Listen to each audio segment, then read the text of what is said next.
markers are here. Hello, everyone.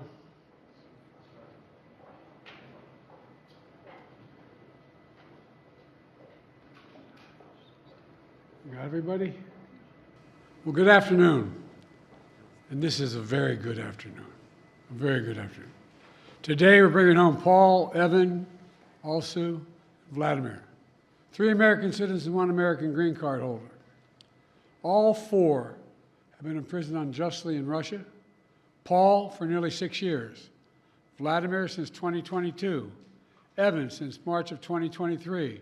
And Alsu since October of 2023.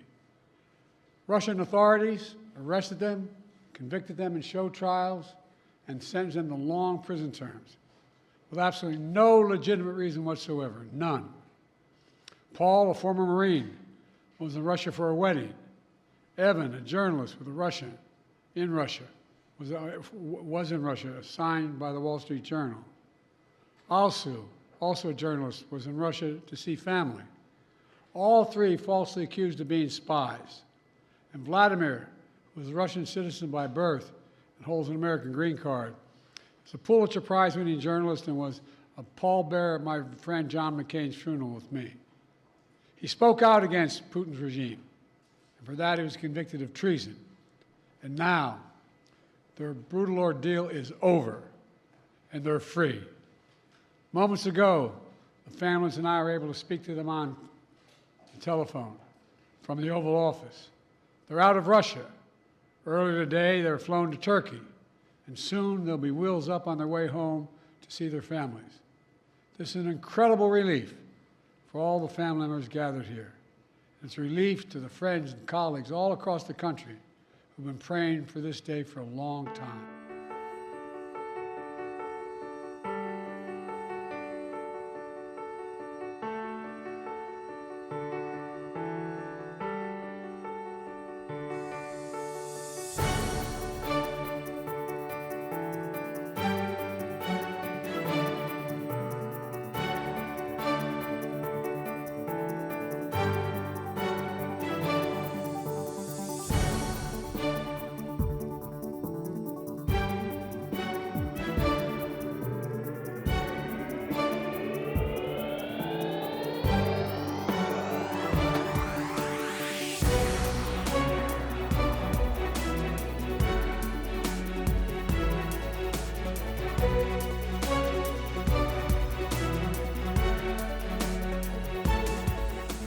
As President Biden announced earlier today, Americans, Paul, Evan, Alsu, and green card holder Vladimir, who were unjustly held in Russia, will soon be reunited with their loved ones.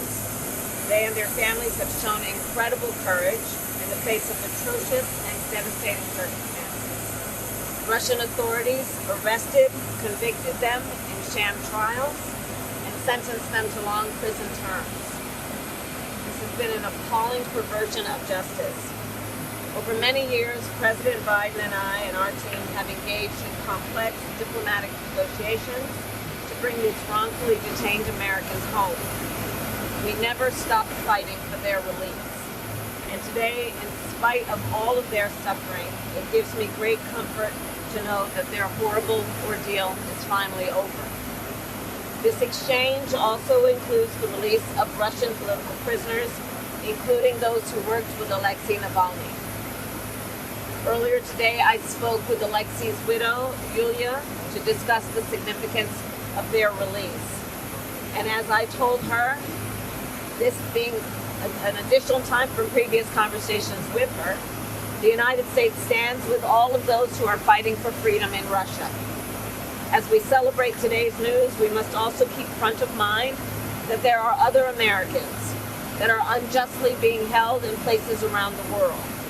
And we will never stop fighting for their release.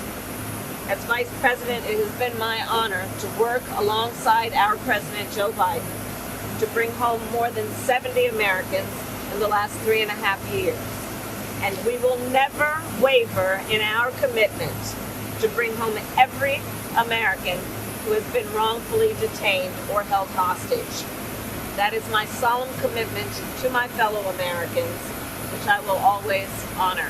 Thank you all. Madam Vice President, will you be meeting Evan and Paul when they return?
Прежде всего хочу вас всех поздравить с возвращением на родину. Сейчас хочу обратиться к тем из вас, кто имеет прямое отношение к военной службе. Хочу поблагодарить вас за верность присяге, своему долгу, которая ни на минуту о вас не забывала. И вот вы. Да. Все вы будете представлены государственным наградам. Мы с вами еще увидимся, поговорим о вашем будущем. А сейчас просто хочу вас поздравить с возвращением домой. Спасибо вам большое. Поздравляю вас. Спасибо вам. Спасибо.